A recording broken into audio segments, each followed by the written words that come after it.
Hello friends, नमस्कार। आप सभी का आपके अपने यूट्यूब चैनल नैन स्कूल पर हार्दिक स्वागत है। देखिए, आज के अपने इस वीडियो में मैं बात करने वाला हूं voice of ex serviceman society की तरफ से एक लेटर जारी किया गया है, जिसमें उन्होंने बहुत अच्छे तरीके से, सटीक तरीके से ये बताया है कि जवानों की पेंशन क्यों कम हुई और उन्हें सही समय पर क्यों नहीं मिलता प्रमोशन।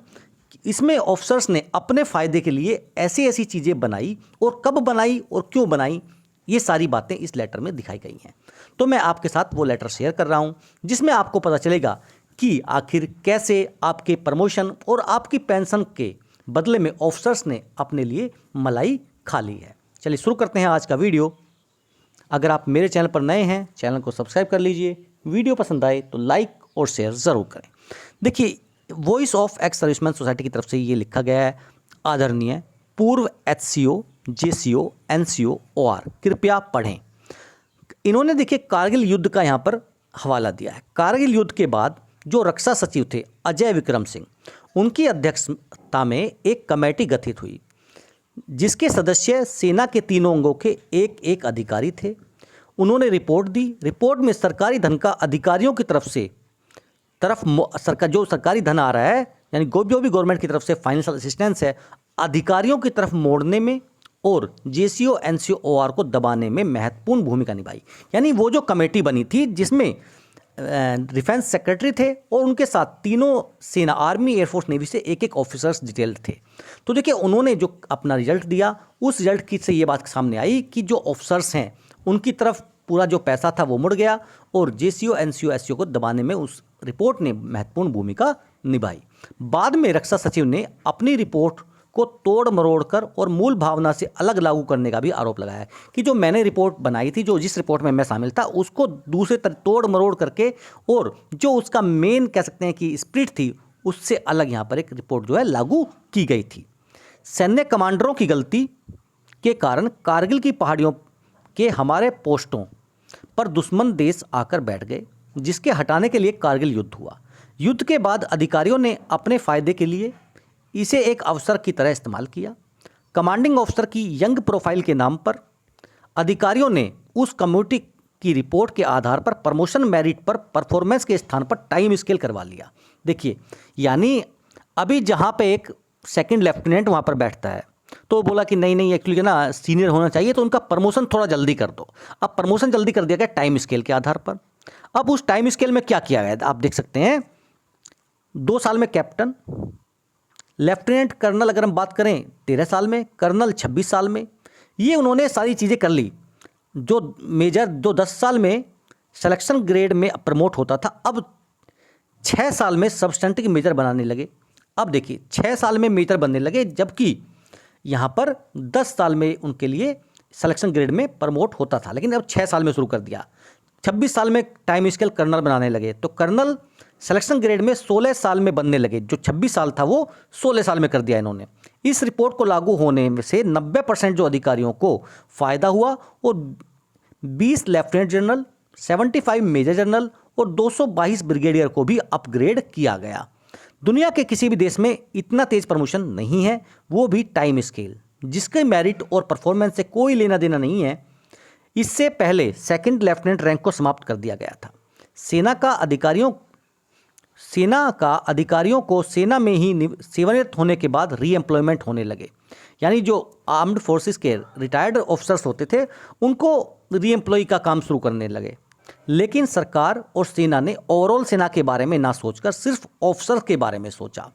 जेसीओ एनसीओ ओआरस को फ्रंट लाइन वर्क वॉरियर्स जो हैं कि टाइम स्केल प्रमोशन के संबंध में नहीं सोचा गया। देखिए, एक सिपाही 17 साल नौकरी करके सिपाही की रैंक में ही आ जा रहा है। ये क्यों नहीं सोचा गया कि उसके लिए भी टाइम स्केल का उतना ही रोल है जितना यहाँ पर आप मेजर के लिए, लेफ्टिनेंट कर्नल के लिए, या मैं कहूँ कैप्टन के लिए, उतना ही रोल उसका बनता है।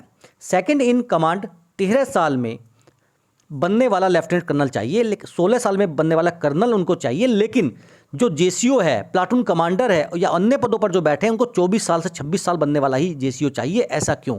अगर कमेटी ओवरऑल सेना को ध्यान में रखकर अपनी रिपोर्ट तैयार करती, तो अधिकारी की टाइम स्केल प्रमोशन की तर्ज पर 13 साल में एक सिपाही को तीसरा प्रमोशन देकर नायब सूबेदार बनाती।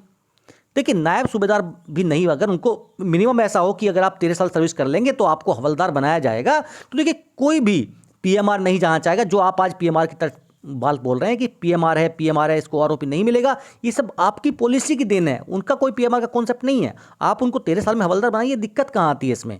आप सभी को पता है कि देखिए इंडियन एयरफोर्स है, नेवी है, उसमें प्रमोशन का अलग कॉन्सेप्ट है। वहाँ पे 13 साल में आप क्या है सार्जेंट बन जाते हैं, हवलदार बन जाते हैं। तो ये सब चीज़ें जो हैं आर्मी में भी लागू होनी चाहिए थी। जेसीओ एनसीओ ओआरस में अधिकारियों के तर्ज पर टाइम स्केल प्रमोशन सभी रैंक की आर्थिक विषमता दूर करता, क्योंकि एक जेसीओ को भी जेसीओ के पद पर लंबा कार्य करने का लाभ अधिकारी से अपेक्षाकृत कम लेकिन मिलता जरूर। छठे वेतन आयोग के दौरान भी अगर तीसरा एमएससीपी 15 साल में भी दे दिया जाता, जो कि कानूनन सही है। देखिए मैंने कल ऑलरेडी इसके ऊपर एक वीडियो बनाया था एमएससीपी ऊपर, जिसमें मैंने मेंशन किया था कि 5 साल 10 साल 15 साल में एमएससीपी मिलना चाहिए, क्योंकि एक सिपाही 17 साल में अगर रिटायर हो गया आता है तो उसको एमएससीपी 1 या मैक्सिमम कोई एमएससीपी 2 लेके आता है। जब एमएससीपी तीनों लागू किए गए हैं तो देखिए उसका अधिकार बनता है कि उसको तीनों एमएससीपी मिलने चाहिए उसकी सर्विस के दौरान। तो देखिए ये एक बहुत अच्छा कॉन्सेप्ट था 5, 10 और 15 साल वाला। तो मैंने कई सुझाव दिए थे कि किस तरह आप सेना के ऑपरेशन क्षमता और बेटरमेंट पर काम कर सकते हैं, और इसमें सैनिकों के जो सेवादारी कार्य हटाना भी शामिल था। जवाब भी आया, लेकिन अब सिर्फ कागजों में ही रह गया है, लागू नहीं हो पाया। देखिए उन्होंने अपना जो जवाब आया था वो भी लिखा है यहाँ पर।